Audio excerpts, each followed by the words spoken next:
Émission de débat sur la RTB Radio. À vous de juger, Bénédicte Zourir Savadogo.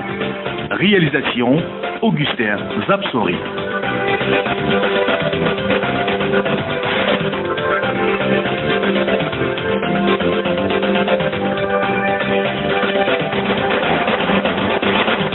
Mesdames et messieurs, bonjour et bienvenue dans votre émission de débat. À vous de jeu de ce jour sur la RTB Radio et l'ensemble de son réseau de radios partenaires. En avril dernier, le Comité technique national du Plan national de développement économique et social PNDS a rendu son rapport de performance de mise en œuvre de l'année 2017. Un rapport qui fait état des résultats atteints dans le contexte socio-économique de l'année 2017, des défis à relever, des perspectives d'action envisagées au cours de la période 2018-2020. Même si le bilan est jugé satisfaisant pour certains, il y a lieu de croire que pour d'autres, des efforts restent encore à fournir. Votre émission de débat veut justement s'arrêter sur cette thématique et analyser le sujet. Le PNDS, quel bilan 2 ans après sa mise en œuvre? Quels sont les acquis du PNDS aujourd'hui, les insuffisances, les défis à relever et quel peut être l'impact du PNDS dans la gouvernance politique actuelle? Autant de sujets que nous aborderons dans notre émission de ce jour. Et je reçois pour vous sur ce plateau Alain Siri. Il est secrétaire permanent du PNDS. Bonjour. Bonjour. Je reçois également Dr Sondier Issakar. Il est enseignant-chercheur à l'Université Ouagadougou, à l'UFR Zègle. C'est bien sûr l'UFR des sciences économiques et de gestion. Bonjour. Oui, bonjour Madame Zouri. Je reçois également Anselme Sonda. Il est juriste de formation. Il est chargé de programme au Centre pour la gouvernance démocratique. Bonjour. Bonjour. Et merci à vous tous d'avoir répondu favorablement à notre invitation. Première question pour planter le décor avec M. Siri. Dites-nous, quelle est la différence entre CCLP, le cadre stratégique de lutte contre la pauvreté, la SCAD, qui est la stratégie de croissance accélérée et de développement durable, et le PNDS? On est juste pour planter le décor. Disons, quelles sont d'abord les similitudes? Voilà, d'accord. L'ensemble donc des 3 instruments dont vous venez d'évoquer le nom, le CCLP, cadre stratégique de lutte contre la pauvreté, la SCAD, cadre stratégique de croissance accéléré de développement durable, et le PNDS, Plan national de développement économique et social, sont ce qu'on appelle les référentiels de développement. Alors, c'est des référentiels, c'est des instruments qui cadrent la vision, qui définissent la vision du développement à moyen terme au cours de 5 ans et les grandes orientations de l'action publique en faveur du développement. Voilà les similitudes. Maintenant, quelles sont les différences? Les différences réside dans le contenu justement de la vision, dans le contenu des orientations. Par exemple, pour ce qui concerne le cas particulier du PNDS, qui est le référentiel pour l'action du développement au cours de la période 2016-2020, l'objectif c'est de transformer structurellement l'économie afin de générer donc une croissance forte et une croissance qui est inclusive, qui permet la participation de toute la population et qui génère donc des emplois décents et qui génère un bien-être général.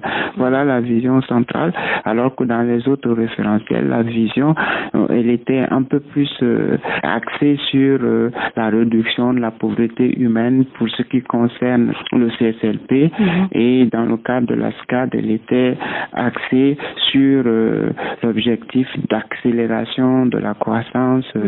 Voilà. D'accord. Je vais donner la parole aux autres intervenants. Quel est le regard que vous faites par rapport à ce que vient de dire le docteur Alain Siri? Oui, je pense que M. Siri Alain a bien planté le décor. Effectivement, ces 3 politiques sont des instruments de mise en œuvre de la vision, en tout cas de l'action gouvernementale. Le CSLP, il faut rappeler que c'est une stratégie, c'était une politique qui a été mise en place au sorti en fait des passes.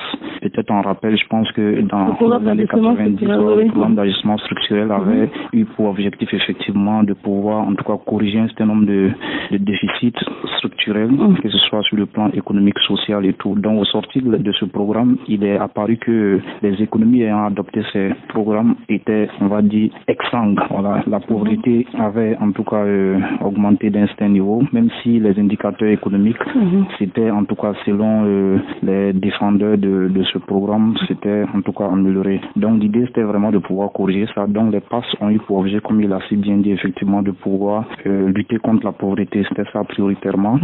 Donc au sortir de ce cadre stratégique contre la lutte contre la pauvreté, l'idée c'était maintenant effectivement de faire en sorte que la croissance économique puisse en tout cas s'accélérer de façon à prendre le relais. Donc bon, je pense que entre la SCAD et le PNDS, c'est pratiquement dans la même dynamique.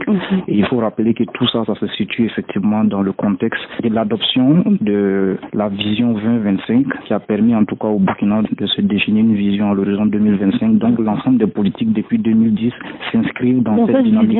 Voilà, mais en cohérence bien sûr avec les engagements au niveau international tels que les OMD pour ce qui était de la SCAD et pour les ODD pour ce qui concerne actuellement le PNDS. D'accord. Monsieur Samba? Étant donné que je ne suis pas économiste, je suis juriste, mais moi je vais ramener un peu le débat sur l'anglais idéologique. Voilà, à savoir que déjà quand je regarde le cadre stratégique de lutte contre la pauvreté, la SCAD et ensuite le PNDS, du point de vue méthodologique, je dis déjà quand on est sorti des passes des années 90, la première chose qu'il fallait chercher plutôt à faire, au lieu de dire on lutte contre la pauvreté, pour moi c'était comment on produit de la richesse. Parce que étant donné que la misère ne se partage pas, alors c'est la richesse qu'on peut partager. Même la lutte contre la pauvreté, on n'avait pas fini de combattre la pauvreté parce qu'il y a toujours des pauvres au Burkina Faso. Donc on est passé à la SCAD. Bon, stratégie de croissance accélérée du développement durable. Bon, encore, l'objectif n'a pas été atteint. Bon, quitte là, on en vient au PNDS. Donc pour moi, ce n'est que des glissements syntaxiques. Je dirais que c'est un contenu plutôt creux. On fait juste que changer des mots. Je ne suis pas d'avis avec. J'ai fini, monsieur Siri. De toute façon, toutes ces politiques qui ont été développées, le PNDS n'a pas encore fini de produire ses effets. Donc je me garde de prononcer, c'est à mi-parcours. Mais je vous dis que ce soit le CSLP ou la SCAD, vous ne pouvez pas me dire que ces deux référentiels-là ont sorti le Burkina Faso de l'ornière. D'accord. Non, mon propos n'était pas de dire que les deux premiers référentiels avaient sorti le Burkina de l'ornière totalement.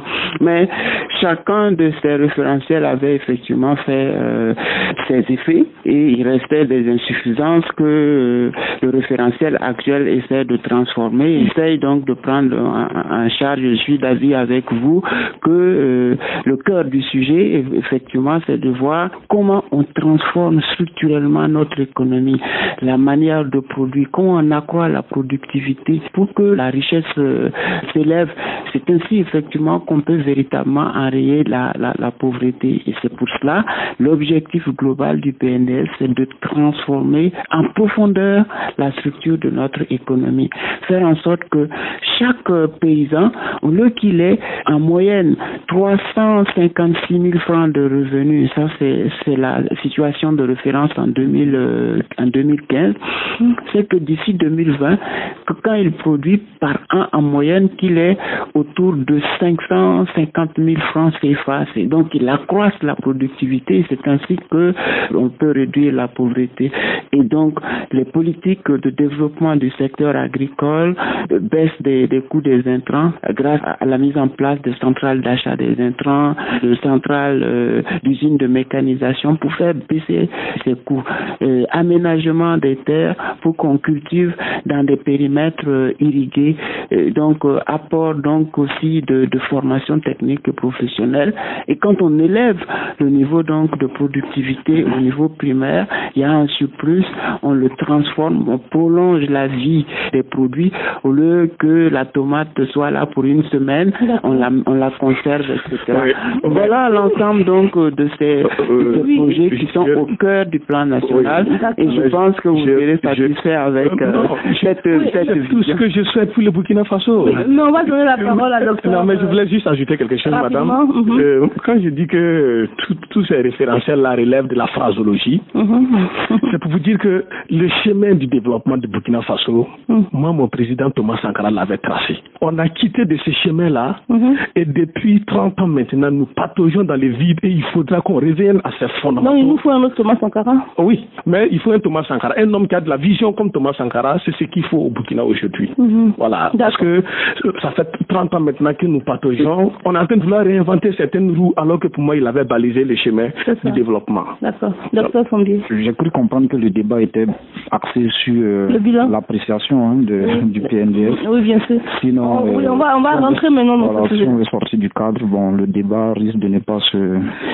Voilà. Sinon, en gros, un peu de façon, je sais pas, je vais dire de façon générale, ce qu'il faut noter, c'est que il y a une dynamique qui est là. Voilà, il y a une dynamique qui est là. Et ce que moi, je peux noter par rapport à ce qui était passé, puisqu'il s'agit d'apprécier un peu ce qui est fait à mi-parcours, c'est que dans les années précédentes, je pense que la qualité en fait du rendu en termes de ce qu'on peut suivre au niveau des politiques s'est beaucoup amélioré. Voilà.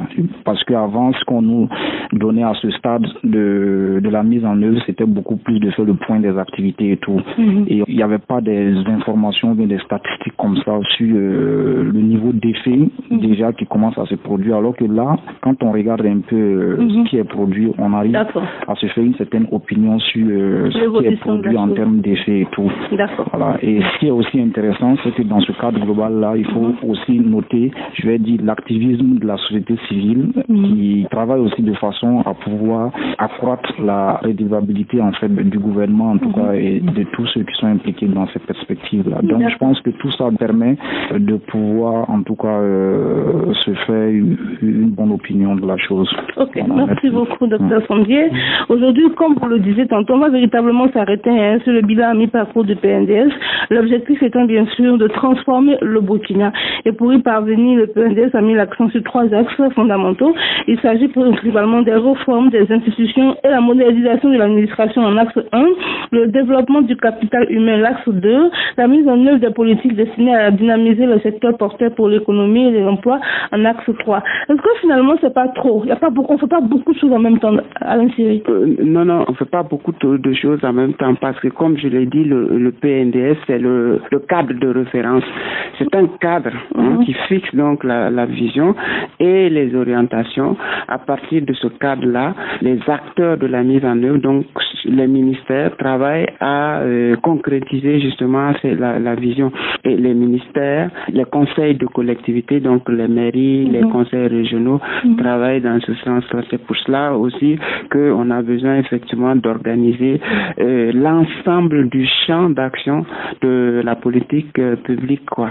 Mais j'aimerais quand même dire à mon collègue Somda qu'il y a une vision et que le PNDS dérive en fait de la vision du président élu, donc le chef de l'État, dans son excellence Roch-Marc Christian Kaboré, dont la vision du développement est bâtir ensemble un Burkina Faso de progrès, de justice et de démocratie et de liberté. Donc c'est une vision.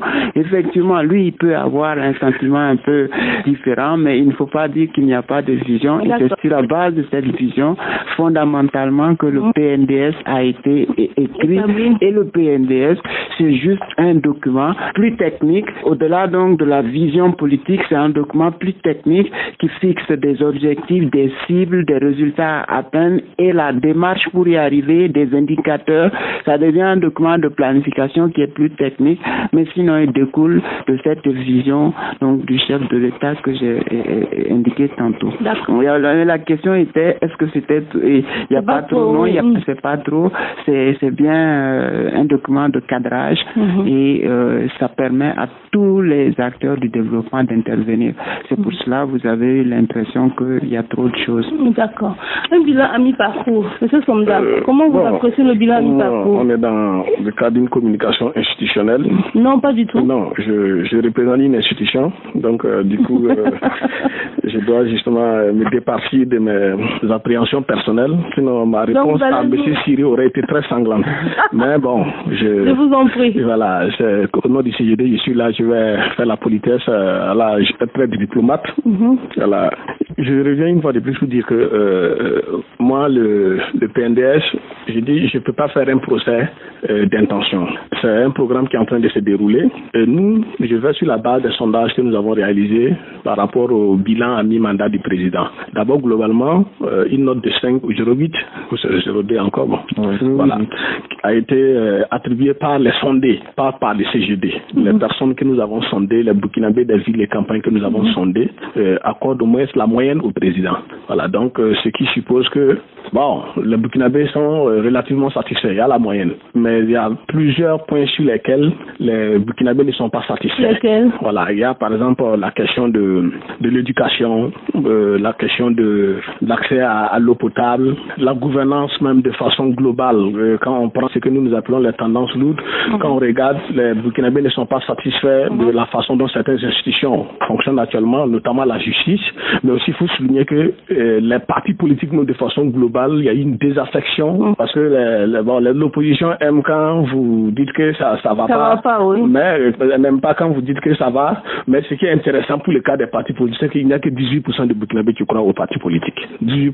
Voilà. Et ça, c'est inquiétant. Ouais. Voilà. Donc, alors que c'est les acteurs politiques justement qui sont chargés de mettre en œuvre tout ce que nous voyons.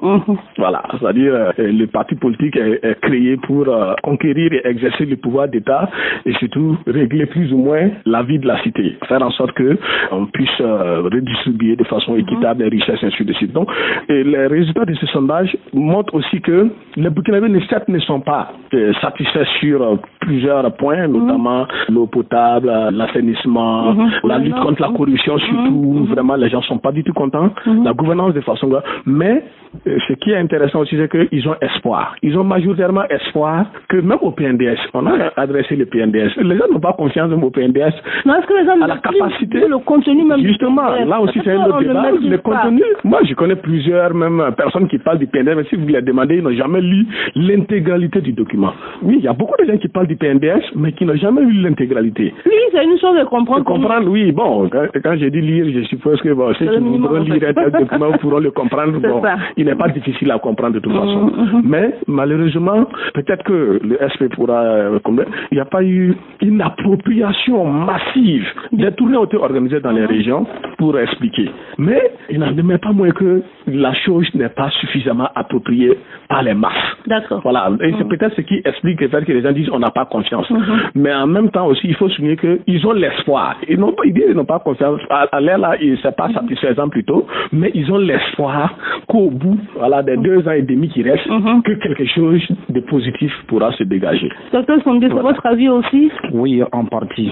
Et en partie, en fait, moi, ce que je note, c'est que effectivement, quand on se fie au sondage du CGD, qui est, il faut le dire, une institution très crédible, en tout cas dans le paysage institutionnel du Burkina, c'est que on a comme l'impression que les populations ne savent plus pratiquement à quel sens se vouer, parce que la réalité, c'est que c'est les politiques qui vont toujours gérer. Donc, même si il n'y a que 18% qui ont confiance en ces acteurs-là, il faut savoir que ce sont ces acteurs-là qui vont gérer. Maintenant, qu'est-ce qu'il faut faire? Ça, c'est une autre question. En revenant maintenant au PNDS, je pense que on a quelques résultats d'effets qui sont produits. Après, il faut peut-être... Ils sont perceptibles ou pas? Bon, j'allais en venir un peu peut-être aussi sur les propos de M. Somda pour dire que, en fait, au niveau des politiques, je pense que même dans les pays développés, c'est pas évident que les gens comprennent le contenu des politiques parce que c'est des documents assez techniques et puis qui sont souvent avec un langage qui est tel que tout le monde ne peut pas facilement se l'approprier. Je pense que même le président Thomas Sankara qui le cite, je suis pas sûr que la politique qu'il mettait en œuvre était comprise. Mais le plus important, c'est que les gens sentent. Voilà. On n'a pas besoin de la comprendre, on a besoin de sentir ça dans son assiette, de sentir ça dans le coût de son déplacement, dans le coût de l'accès à l'éducation, de la santé et tout. Et en regardant ces aspects-là, il faut dire que, en tout cas, selon les premiers résultats, en tout cas, qui sont produits concernant les effets, par exemple, de PNDS, je vois, par exemple, que le taux de mortalité côté infra-maternel est passé en 2016 à 134,6 pour 100 000 femmes à aujourd'hui, bon, je vais dire en 2017 à 120. Et quand on regarde la cible qui est visée en 2020, je pense que, en tout cas, la tendance est telle que cette cible pourrait être atteinte. Bon, c'est un peu ça aussi au niveau de l'eau, de l'éducation. Quand on regarde les indicateurs, c'est bon. Mais ce qu'il faut savoir, c'est que les attentes sont vraiment nombreuses. Les attentes sont nombreuses, si bien que les actions qu'on mène, ça ne se produit pas avec la même ampleur dans toutes les localités. Donc, il est évident que des personnes qui ont été sondées dans des endroits où qui ont bénéficié des infrastructures ou bien en tout cas des premiers effets de la politique du PNDS vont avoir un avis contraire. Mais moi, en gros, ce que je note, c'est que aujourd'hui, l'objectif global du PNDS, c'est la transformation structurelle de l'économie. Oui. Faire en sorte que cette transformation-là puisse générer une croissance qui est inclusive, durable et tout, et que ça puisse produire du bien-être. Maintenant, est-ce qu'on en est là? Là, je suis pas sûr. Voilà, je suis pas sûr, mais on en est qu'à mi-parcours. On sait qu'en matière de politique, en général, les résultats finaux ne sont pas forcément visibles immédiatement. Dans certains cas, le résultat peut se produire peut-être 2 ou 3 ans après et tout.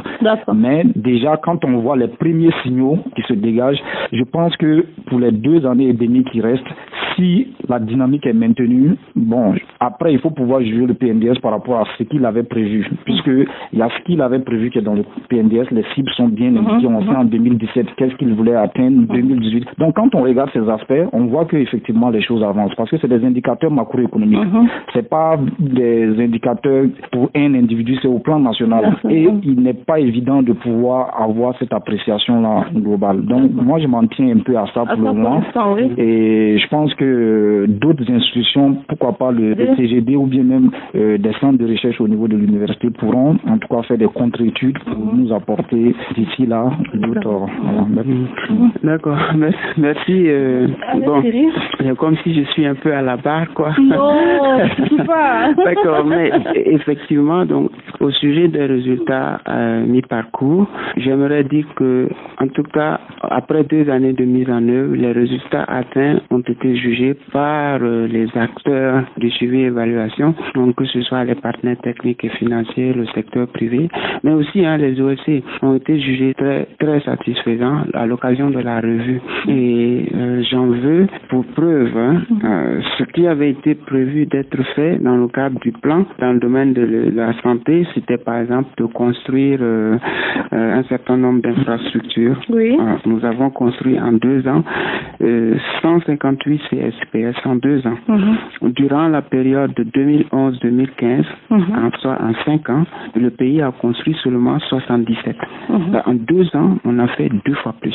Et la transformation des CSPS en centres médicaux, c'est-à-dire qui permet de prendre en charge une palette de maladies plus graves. Là, on a pu transformer 37 CSPS, centre de soins de première ligne, en centre de soins de seconde ligne. En 5 ans, 2011-2015, c'est exactement le même nombre. Et les exemples sont légion. La construction de salles de classe, on a fait en 2 ans 2906 salles de classe en 2 ans, enfin en 2 ans et demi. En 5 ans, 2011-2015, le pays a construit 2384 salles de classe. La différence, elle est nette. Excusez-moi, à la décharge du régime passé, il y avait quand même la transition qui est rentrée entre 2014 et 2015. En fait, je comprends bien, j'entends bien cette réflexion de dire que entre 2011 et 2015, il y a eu la révolte des militaires, c'est 2011 et 2011, et puis 3 ans après, il y a eu l'insurrection, que tout ça a un peu affecté. Mais là, en 2 ans, on a plus de 80 attaques terroristes. Ouais, quand même, ouais. On a plus de 80 attaques terroristes, mais l'ampleur et la force des revendications salariales, c'est inédit. On n'a jamais vu ça dans ce pays. Donc, j'ai envie que, quand on apprécie ces résultats, qu'on mette tous ces facteurs-là, voilà, qui ont obligé de réaménager le budget, même le budget d'investissement, pour faire face à la menace terroriste, pour même aussi calmer la tension sociale. Donc, il y a tout ça. Donc, moi, je suis pas convaincu que le contexte ne soit pas plus difficile difficile maintenant qu'entre 2011 et 2015. Voilà. Donc il y a ça. Mais par rapport à l'enquête de du CGD, ce que mon collègue du CGD omet de dire, c'est que dans la même enquête, l'explication du niveau d'insatisfaction était plutôt liée parfois à la qualité des ouvrages, parfois aux prestations de services, mais ça, c'est pas le PNDS. Le PNDS sur le terrain. Ah oui, le PNDS est venu trouver un secteur privé qui n'est pas très très compétent. Mais l'ampleur des défis pour faire en sorte que nos entreprises soient compétentes, c'est beaucoup. Et il aurait fallu qu'on vienne trouver qu'il y a des centres de formation qui permettent d'avoir des ouvriers qualifiés, des ingénieurs, des techniciens qualifiés. Mais tout ça, il faut faire en même temps. Bon, on est venu trouver une administration aussi, parfois avec des pratiques des fonctionnaires un peu... quand vous êtes venu trouver. Voilà, donc non, quand vous êtes venu trouver... Non, ce que je veux dire, le PNDS est venu trouver ça. Donc il faut régler tout. Avec le PNDS. Ah oui, donc il faut régler tout ça. Je veux dire, l'immensité des... Les acteurs ne sont pas nouveaux. Oui. Voilà, donc il ne faut pas dire qu'on est venu trouver. Les acteurs là sont là depuis 30 ans. L'immensité des défis est importante. Donc quand on analyse on analyse effectivement le PNDS en évitant de regarder ces difficultés-là aussi, on peut être effectivement amené à se tromper. Enfin, dernière chose, je suis aussi d'avis que le sujet est très technique, que si on regarde que les sentiments de la population, je ne suis pas convaincu qu'elle soit fondée à pouvoir bien juger, et je serais même en train de conseiller au CGD de voir s'ils ne mettent pas en place un panel d'experts et qui apprécient, et en sachant que ce panel d'experts comprend un peu plus le temps qu'il faut mettre le fonctionnement des choses. D'accord. D'abord, je commencerai par une recommandation à l'endroit peut-être du SP. À l'instar du budget, vous avez vu, la société civile a mené une lutte pour que le budget, nous on l'appelle BRIC, le budget de l'État, mais aujourd'hui on a le budget citoyen qui est vraiment la miniature, mais qui vraiment de façon synthétique permet aux citoyens de ce document tu peux le lire en l'espace d'1h30, 2h. Ça te donne au moins une vue globale sur l'ensemble de la brique là. Donc j'exhorte les PNDS à faire de même. Voilà, c'est un document de près de 100 pages que moi j'ai lu. On peut aussi faire peut-être cet effort là de synthèse en peut-être 30 pages. Ça sera plus digeste et ça permettra aux gens de s'approprier ça rapidement, parce que c'est très important même pour nous, société civile. Voilà, c'est des choses qui nous intéressent. Donc ça, c'est une recommandation à l'endroit du PNDS. Maintenant, pour revenir, je dis docteur Sirigué, quand il dit on est venu, non, les acteurs, ça, il faut qu'on soit clair là-dessus. Si le pays est dans cette situation, tous ces acteurs-là sont en partie responsables de la situation. C'est pas des acteurs nouveaux. Voilà, c'est eux qui ont mis ce pays dans cette situation-là. Et je suis content que beaucoup d'entre eux se battent aujourd'hui pour corriger justement toutes ces imperfections. Voilà, ce qu'ils n'ont pas pu faire tous ces temps-là, que les gens soient résolument engagés aujourd'hui à faire en sorte que nous sortions de l'ornière. Et ça, c'est avec dit. Maintenant, sur la question des infrastructures, et la société civile, justement, on a eu une rencontre et on est en train de voir cela. Vous savez, des bâtiments ont été réalisés, même dans le cadre du programme social d'urgence de la transition PSUT là. Donc, les réceptions n'ont pas été faites et on a vu des bâtiments où on allait même reprendre la peinture, effacer PSUT et on veut enregistrer ça dans les PNDS. Ça aussi, c'est des choses que la société civile est en train de regarder de près. Oui, je vous dis ça. Aujourd'hui, on a eu une réunion sur ça. Voilà, donc, je peux vous dire aujourd'hui, la veille citoyenne, elle est très active. Au soir du bilan, vous ferez votre bilan, nous on fera notre bilan. Deuxièmement, même si les infrastructures, nous sommes en train de regarder. Quand vous regardez l'essentiel des infrastructures, au moins 90% de nos infrastructures, c'est des accords, ce qui est lancé pour le moment. Je dis ce qui est lancé pour le moment. Voilà. C'est vrai à d'autres infrastructures qu'on lance parce que il y a des tensions quand vous prenez la route de Fada et autres. Ça c'est Mais quand vous prenez Thomas, Didier, ou Dialogadola ici, tout ça, c'est des accords qui ont été signés depuis le régime déchu et ratifiés sous la transition et qui sont en train d'être mis en œuvre maintenant. Donc c'est pas l'actif du PND. Non. C'est pas non. Désolé. Donc, du coup, je vous dis, nous aussi, on est très vigilants. Nous regardons tout cela, j'ai tous les accords, j'ai même téléchargé tout ce qui a été ratifié, dont les travaux ont été engagés juste au lendemain ou pendant même parfois la transition et qu'on veut réceptionner et puis non, tout ça nous regardons de près. Et au niveau des voiries, c'est principalement le cas. Et je vous ai parlé d'autres infrastructures aussi. Voilà, donc ils vont faire leur bilan, la société civile fera son bilan, mais toujours est-il, je reviens une fois de plus, moi mon plus grand rêve, c'est la réussite du PNDS. Et je lui dis pourquoi. Nous faisons partie des organisations qui ont combattu la révision de l'article 37 jusqu'à faire échouer ce projet. Et quand on combattait ce projet à l'époque, des gens nous disaient, si c'est pas Blaise Compaoré, personne ne peut. Et moi, en tant qu'insurgé, je vous dis, tout mon rêve, c'est de voir le président Kaboré réussir pour prouver qu'on peut, même sans Blaise Compaoré. En tant qu'insurgé, je ne suis pas son militant, mais je dis en tant qu'insurgé pour démentir. Parce que le but c'est quoi? On veut qu'on regrette. Voilà, on veut qu'on regrette le départ. Et comment je ne vais pas regretter mon acte? Le fait d'être de cet insurgé, je ne vais pas regretter cela. Donc je souhaite du fond du cœur que le PNDS puisse apporter la transformation dont les Burkinabés attendent. D'accord. Et pour terminer, au PNDS, l'excuse que je peux trouver en tant que think tank, la situation de sécurité du pays n'est pas du tout propice aux investissements. Alors que tout le monde sait que sans sécurité, il n'y a pas d'investissement. Et sans investissement, c'est compliqué de faire du développement. Donc, et ça, la situation sécuritaire et la montée du front social sont des facteurs effectivement qui rendent le contexte qui plombe, pas un peu même. Franchement, nous, voilà, il faut le reconnaître, c'est difficile. En 2017, on a enregistré 68 grèves. C'est trop. Ce qui est inédit. Voilà, donc ça, là-dessus, franchement, je suis entièrement d'accord. Mais encore aussi qu'il faut reconnaître que la plupart des grèves sont liées à des engagements non tenus. Voilà. Docteur Sombier, quel est le regard que vous portez sur tout ça?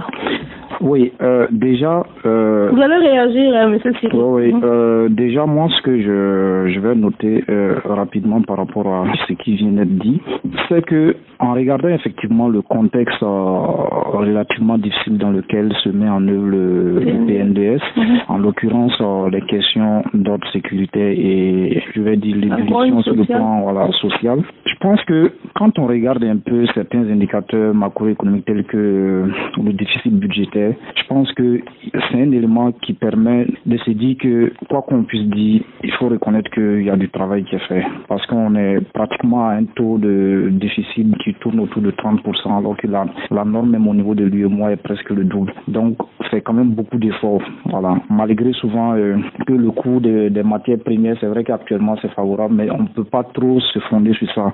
Et l'autre chose, c'est aussi au niveau du taux de croissance. Quand on regarde le niveau de taux de croissance qui en 2017 était de l'ordre de 6,7%, je pense qu'en 2018, en tout cas les prévisionnistes tablent sur une croissance qui va tourner à peu près au même taux. Ça, c'est des résultats qui sont aussi appréciables.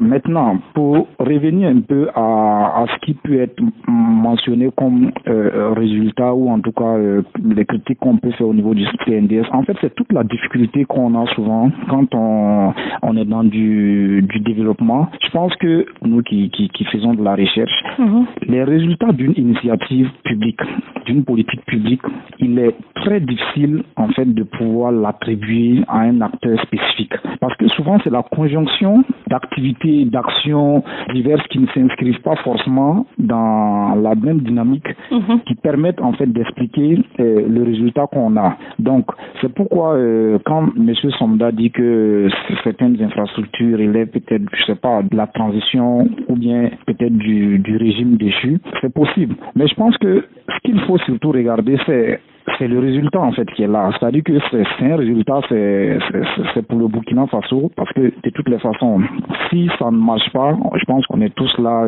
au niveau du Burkina. Si ça marche, mais c'est bon aussi qu'on nous dise la vérité. Voilà. Maintenant, ouais, c'est vrai qu'il faut, voilà, il faut dire la vérité. Mais comme je le dis, qu'est-ce qui prouve que ces décisions-là ont été exclusivement menées au niveau de la... Moi, c'est ce que j'essaie de poser comme truc. Ça peut être peut-être des décisions qui sont peut-être antérieures à la transition, que la transition s'est appropriée pour. Donc, c'est pourquoi je dis, en matière de politique publique, mais il faut forcément que quelqu'un fasse le point à un moment donné. Maintenant, on peut comprendre les acteurs qui pensent que ça, c'est pas pour le PNDS, ça, c'est pour la transition. Il est très difficile ici. Des idées peuvent avoir été mûries depuis 1980 et être mises en œuvre en 2018 parce que le cadre est favorable, parce que le contexte s'y est, ainsi de suite. Donc, je pense qu'en matière de suivi, d'évaluation, ça, c'est des éléments en tout cas, qu'il faut pouvoir élever. L'autre chose, c'est que je note quand même que je pense qu'au niveau du PNDS, à mon avis, il y a eu par moment un déficit de communication. Sans doute, quand on regarde un peu les résultats qui sont produits, pour quelqu'un qui ne s'y connaît pas, tout de suite la question c'est de se poser, mais c'est 13 000 agents de santé ou bien c'est 158 CSPS, ça a été construit où? Alors que s'il y avait eu de la communication, en tout cas, il y en a sans doute, mais je pense que c'est relativement insuffisant. C'est des éléments sur lesquels il va falloir travailler de façon à ce qu'il y ait une communication qui permet de toucher celui-là, en tout cas, quel que soit l'endroit où il est, et l'expliquer comment le travail se mène sur le terrain. Constater l'impact réel sur la population. Parce que sinon, vous travaillez dans le vide. Je suis d'avis qu'il faut qu'on améliore la communication sur la vie du PNDS, donc les succès, malheureusement les infortunes aussi qu'on a. La vie, c'est normal. Et nous sommes en train de faire des progrès en la matière. Par exemple, il y a une plateforme qui donne l'information sur tous les forages, les AEPS qu'on fait c'est localisé. Donc si vous allez sur le site du ministère en charge de l'eau, vous allez avoir plus d'informations. Moi-même, dans mon service, le secrétariat permanent du suivi du PNDS, on a mis en place une stratégie de communication qu'il faut qu'on opérationnalise. Donc ça va permettre effectivement de corriger ces problèmes. D'accord. Mais par rapport à l'attribution des résultats, vous savez, quand Alassane Dramane Ouattara en Côte d'Ivoire, en un temps record, réalisé les ponts, les échangeurs, ses opposants ont dit oui, mais c'est nous qui avons fait les études préparatoires. Mais est-ce qu'on peut rouler sur études? Voilà. Mais est-ce qu'on peut rouler sur études? Est-ce qu'on peut rouler sur une convention de financement? Le stade du 4 août, les tractations, c'est depuis la mise en œuvre. Et c'est la révolution qui a opérationnalisé. Donc, le fait d'opérationnaliser une convention, on doit barrer le nom de celui qui a opérationnalisé et puis on met le nom de celui qui a initié la convention. Nous, dans le cadre du système de suivi évaluation du PNDS, si vous regardez les constructions qui avaient été entamées, nous inscrivons dans le suivi évaluation achever la construction de temps. Centrale des ateliers. Quand vous regardez dans les outils de suivi et évaluation du PNDS, en tout cas de mon service, nous mettons toute la rigueur pour trouver la sémantique qu'il faut. Nous disons achever. Ziga, une centrale solaire, 1 mégawatt, nous disons achever. Mais c'est comme ça la construction. Mais je suis d'avis que l'attribution des résultats à un seul régime est difficile. Mais dans l'ensemble, quand tu prends les résultats qu'on a réalisés par domaine, incontestablement, avec le PNDS, il y a eu une dynamique de travail de l'administration parce que l'effort d'aller d'une convention à la ratification du prêt, à la satisfaction des conditions de décaissement du premier prêt, au recrutement des entreprises pour la réalisation des infrastructures, c'est beaucoup de travail administratif et je peux vous assurer que cette partie-là est beaucoup plus difficile que sinon en termes de mobilisation de ressources, mais je vous assure, sinon en termes de mobilisation de ressources, du 1er janvier 2016, donc depuis le début du programme, parce que le programme, on a commencé avant d'avoir fini de le rédiger. Voilà, on a commencé avant d'avoir fini de le rédiger. J'ai dit qu'il est inspiré par la vision du développement du chef de l'État, la déclaration de politique générale. Et puis bon, comme c'est un document technique, on s'arrange pour que il soit aussi compatible avec les ODD. Donc, on a aujourd'hui plus de 200 conventions de signées pour plus de 2000 milliards de francs CFA. Et en termes de programme de coopération, on est à plus de 3100 milliards de francs CFA. Si vous additionnez les deux, ça vous fait un taux de sécurisation des ressources qui s'élève à plus de 5000 milliards de francs CFA. Mais les conditions pour décaisser, pour faire les marchés, recruter les entreprises, les mettre au travail, l'entreprise installe sa base. Vous n'avez pas me dire que c'est ça le plus difficile. Le processus d'une convention, c'est quoi? C'est une négociation, une signature, une ratification, d'abord. De vous à moi. Entre ces trois étapes-là et le fait de disposer des ressources et de recruter une entreprise pour réaliser un ouvrage là. C'est laquelle qui est la plus décisive. Je vous dis que ce qui est le plus difficile, c'est même remplir les conditions de décaissement de la première tranche. Ça, c'est beaucoup plus difficile. D'accord. Je le dis. Je prends un exemple. Oui. Le Premier ministre, sur sa page Facebook, après le lancement des travaux de Thomas Didier dans la boucle du monde, là, on écrit le PNDS se déroule. Moi, j'avais la convention la ratifiée, la voie qui a été négociée sous l'ancien régime et ratifiée sous la transition. Oui, je crois pas. On ne peut pas aller lancer de tels travaux et dire que c'est le PNDS qui a commencé comme ça. Non, c'est ça que je dis.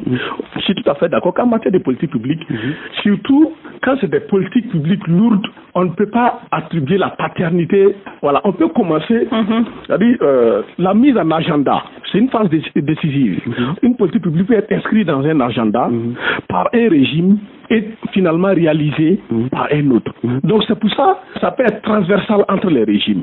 Et vous voulez que nous disions que la transition à réaliser est en cours. Ou bien qu'on dise quoi? Non. Oui, il y a un peu ça aussi. Vous ne me comprenez pas. Oui. Je dis, il y a des choses qui avaient commencé, qui étaient même terminées. J'ai dit, nous ne voudrions pas, au niveau de la société civile, qu'au soir du bilan, que certaines choses soient mises dans le cadre du PNDS alors qu'il n'en est pas. Non, soyons honnêtes. La route Thomas Didier, là, elle est dans le cadre du PNDS, ça je vous le dis clairement. Non, je vous le dis clairement. Non, monsieur Siri, je ne suis pas d'accord avec vous. Je vous dis, je vous donne la ratification. Vous ne pouvez pas me dire que c'est le PNDS qui l'a. Attendez. Non. Attendez. On peut pas avoir la ratification d'un prêt. Oui. Avoir la ratification vous l'avez lancé en quelle année? Mais concrétiser l'infrastructure. Je vais vous dire que... Concrétiser toute la phase de construction. Vous dites d'extraire ça du plan. Je vais vous expliquer quelque chose. Imaginez les travaux qui ont été lancés en début 2016. D'accord? Juste quelques mois après le début de la prise du pouvoir. D'accord? Ce que vous devez ajouter dans votre analyse, nous sommes sortis d'un contexte qui a fait... Voilà, il y a eu une sympathie même de façon globale pour le Burkina Faso.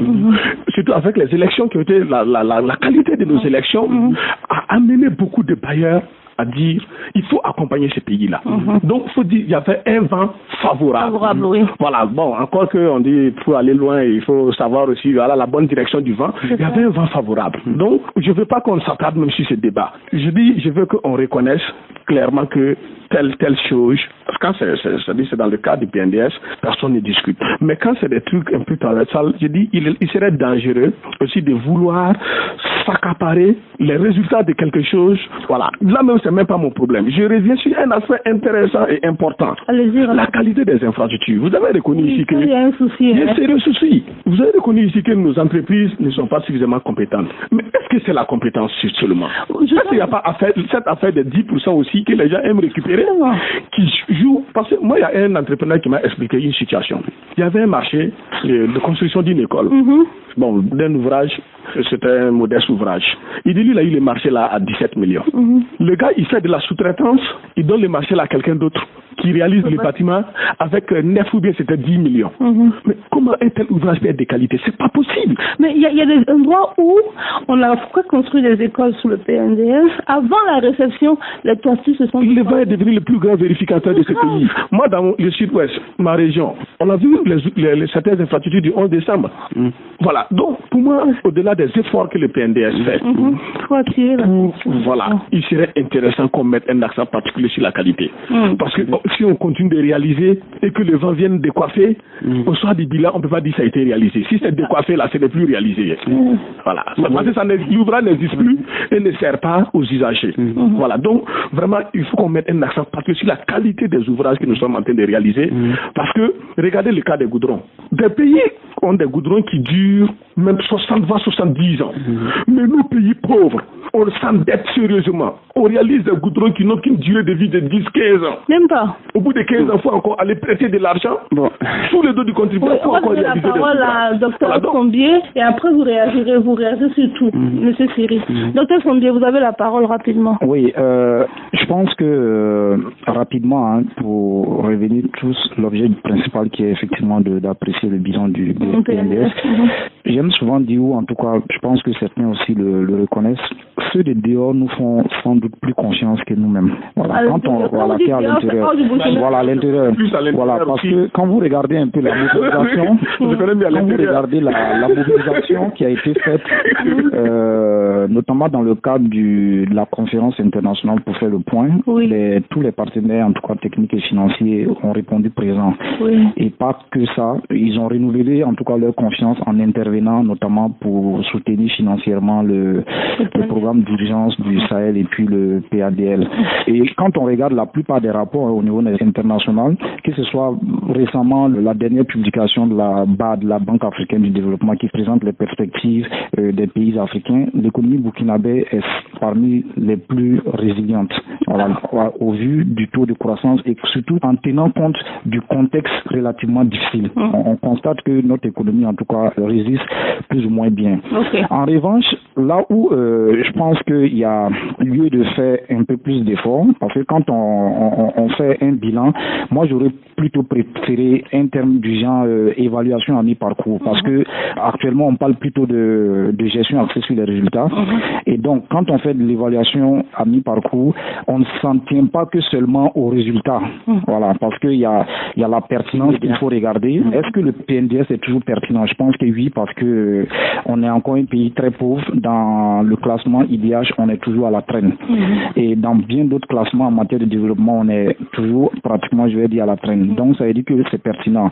En termes d'efficacité, au regard des effets qui sont produits, comme je le disais, là également c'est relativement appréciable. Maintenant, là où effectivement il faut pouvoir en tout cas mettre l'accent sur, pour les 2 années à venir, je pense que ça va être sur la durabilité des résultats, en tout cas qui nous sont présentés.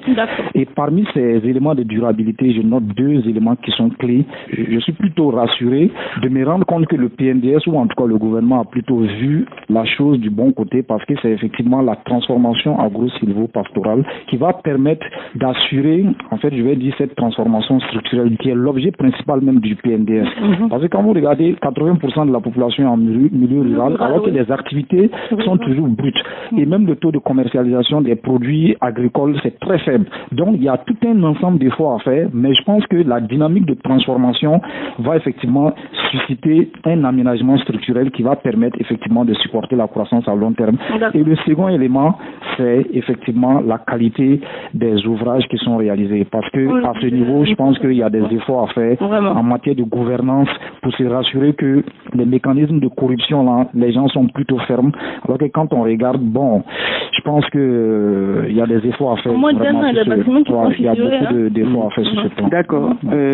Merci. Donc sur la question de la qualité des ouvrages, mais aussi donc qui touche à la gouvernance, je voudrais rappeler les statistiques d'institutions internationales telles que Transparency International, qui analyse le niveau de degré de corruption, le degré de transparence. Et en 2014, le Burkina avait une note de 38 sur 100. Bon, la meilleure note, c'est 100, quoi. En 2015, il avait une note de 40 sur 100. En 2016, après la mise en œuvre du PNDS, on était passé au démarrage, on était passé à 42 sur 100. Bon, on est resté stationnaire à 42 sur 100. En tout cas, ceux qui regardent le système du dehors, eux, ils ont une relative confiance en fait sur notre système par rapport à nous-mêmes. Mais c'est intéressant parce que lui, il est burkinabé et on dit qu'il aime bien, châtie bien. J'ai été au Bénin, mais j'ai écouté une émission pareille, mais je croyais que le lendemain, il y aurait la guerre civile là-bas. Donc, mais Lorraine Lac aussi, dans l'apparition de 2017, avait estimé qu'il y avait un léger recul quand même. Donc, mais la semaine dernière, les rapports qu'ils ont publiés la semaine dernière disent que la corruption encore. Oui, sans doute lié à votre enquête aussi, hein, parce qu'il y a des phénomènes de contamination des opinions, puisque là, voilà. Mais je veux pas balayer du revers de la main, le fait que effectivement nous devons faire des efforts en matière de qualité des ouvrages. Et vous avez déjà écouté le ministre des infrastructures donc monter au créneau à ce sujet. Je pense le chef de l'État lui-même. Donc je voudrais pas ajouter sur ce qu'on envisage faire en la matière. Mais d'accord, nous devons améliorer sur la qualité. Il y avait aussi qu'il faut qu'on aille au-delà donc de juste faire un bilan, mais de faire une évaluation. Effectivement, nous envisageons de faire l'évaluation d'impact à mi-parcours. Donc là, au début de l'année qui arrive, comme ça, pour pouvoir effectivement analyser la durabilité. Voilà, j'aimerais enfin sur ce point terminer en disant qu'on ne pourra peut-être pas s'entendre sur l'attribution définitive des initiatives, mais nous, en tout cas, dans notre tableau de bord, toutes les infrastructures dont le lancement a eu lieu au début du PNDS, nous les comptabilisons. Pour les infrastructures, ah oui, parce que nous avons passé les marchés. C'est pas sérieux alors. Nous avons autorisé les crédits. Parce que nous avons passé les marchés, nous avons demandé l'autorisation parlementaire dans le cadre de la loi de finances pour qu'elle nous permette d'exécuter. Non, vous avez mobilisé 15 000 milliards. Mais ce dont nous parlons, c'est le financement mobilisé avant 15 000 milliards. Mais ça y est pas encore dans la caisse. Il faut travailler. Non, quand vous dites que vous avez mobilisé là, c'est quoi? C'est juste une signature. C'est juste une signature. Une fois que vous avez signé, il faut remplir les conditions de décaissement du prêt. Et les conditions de décaissement du prêt, il y a une batterie de critères qui consomment du travail administratif. Et ça, c'est à l'actif du PNDS. Si vous ajoutez les constructions effectives sur le terrain, nous, on ne peut pas... Attendez, madame. On va faire un raisonnement plus simple. Il faut qu'on arrête, parce que la fin on va faire un raisonnement plus rapidement. Des marchés qui ont été lancés même avant même l'adoption et la table ronde des bailleurs de fonds. On vient, on dit c'est le PNDS. Est-ce que c'est sérieux? Ça, c'est première chose. Deuxième chose sur les acteurs. Moi, ça me déplaît pas de voir les PTF faire confiance au Burkina. Parce que, de toute façon, s'ils font confiance au Burkina, c'est qu'ils font confiance à l'ensemble des Burkinabés. C'est ça. C'est ce qui est une bonne chose. Je vous dis, il y a des positions que nous on tient ici, là. Hors du pays, nous, on ne peut pas les tenir. Parce qu'il y a l'image de notre pays, quoi que l'on dise, qu'il faut défendre. Maintenant, à l'intérieur, nous, on connaît les acteurs mieux que nos PTF. On sait qui est qui dans ce pays. On sait juste où chacun dort. Donc, il va de soi que à l'intérieur, il y a un problème de confiance. Surtout qu'on connaît bien les acteurs. Je dis, on les connaît bien. D'accord, c'est notre... Voilà, donc, il faut comprendre que ce soit dur à l'intérieur. Rapidement. Oui, deux petites choses pour mon dernier mot. La première des choses, c'est effectivement de dire que, en fait, de l'extérieur, c'est parce qu'on a un regard macroéconomique sur le Burkina et on regarde les indicateurs macro. Ça ne veut pas forcément dire que, au plan national, tout est résolu. Je pense qu'il y a beaucoup de pays qui sont cités en exemple, mais quand vous rentrez dans le pays, il y a encore beaucoup de choses à contester. Secondo, je pense que pour la suite du PNDS, pour les 2 ans à venir, il serait souhaitable que le président, qu'on le sente en fait. Je pense que c'est le président qu'on a élu, c'est vrai qu'il y a un chef du gouvernement et tout, mais ce serait bien que par moment, il monte au créneau pour vraiment rassurer les gens par rapport à la gouvernance et tout. Et là, je pense qu'on l'a pas trop senti. C'est-à-dire qu'il faut qu'il soit plus présent en fait. Voilà. Non, vous allez terminer, c'est vous qui aurez le mot de la fin. Oui, rapidement. D'abord, il y a eu le programme d'appui au développement de l'économie locale. Ça, c'est quelque chose qu'il faut saluer. Et surtout parce que pour moi, c'est par là même qu'on devait commencer. Le monde rural, c'est 80% de Burkinabés qui se chargent de nous nourrir. Il faut prendre soin d'eux. Voilà. Et si on arrive à développer l'élevage, l'agriculture à travers ce programme-là, je pense que c'est sur ça qu'on pourra s'appuyer. Beaucoup de gens font beaucoup de fantasmes sur l'or. Encore que là même, il y a un problème. Une loi a été adoptée en 2015, mais jusqu'à l'heure où je vous parle, un fonds comme le Fonds minier de développement local peine justement à voir le jour pour soulager ces communes qui subissent l'impact de l'activité minière. Juste quelques actes à prendre, mais depuis 2015 jusqu'à 2018, 3 ans, le Fonds minier de développement local n'est pas encore une réalité pour beaucoup de communes qui devaient en bénéficier. Et pour terminer, ça vous dit que cet exercice, il est intéressant et surtout, c'est saluer la liberté du débat démocratique au Burkina Faso. Je salue l'ouverture même des autorités. Au CGD, nous avons senti cette ouverture parce que de par le passé, pour avoir accès à certaines informations, à certains acteurs de la gouvernance afin de discuter, c'est peut-être difficile. Mais ça, il faut saluer cela. Oui, non, ça, il faut saluer cela. Ouais. Le fait que les acteurs de la gouvernance, les autorités elles-mêmes sont ouvertes au débat.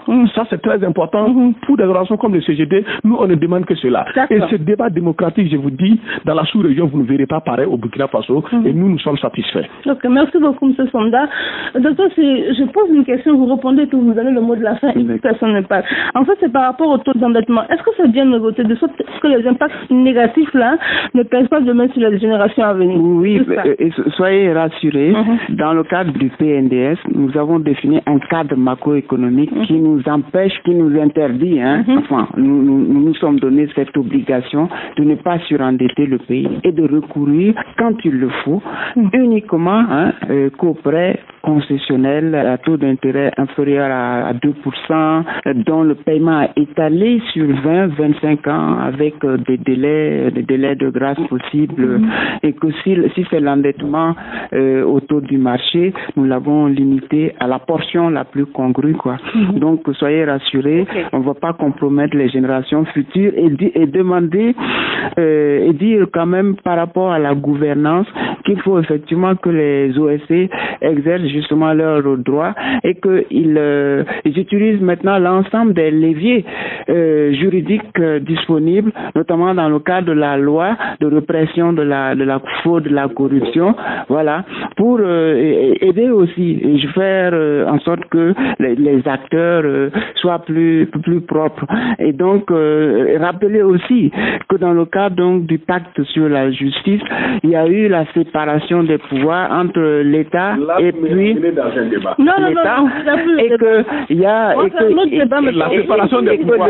On ne veut pas combattre la corruption, on se retranche derrière. Non, le champ d'action du gouvernement et du chef de l'État est aussi réduit. Le champ d'action du gouvernement et le chef de l'État est aussi réduit en la matière. Et donc, travaillons ensemble pour exécuter pleinement justement ces leviers juridiques qui nous sont tous offerts. D'accord, merci beaucoup Alain Siri. Je rappelle aux auditeurs que vous êtes secrétaire permanent du PNDS. Mesdames et messieurs, c'est sur ces propos de Alain Siri qu'on va prendre fin votre émission de débat de ce jour. Nous nous sommes arrêtés sur le bilan à mi-parcours du PNDS pour analyser les acquis et les insuffisances. Et nous avons reçu pour vous Alain Siri qui est secrétaire permanent du PNDS.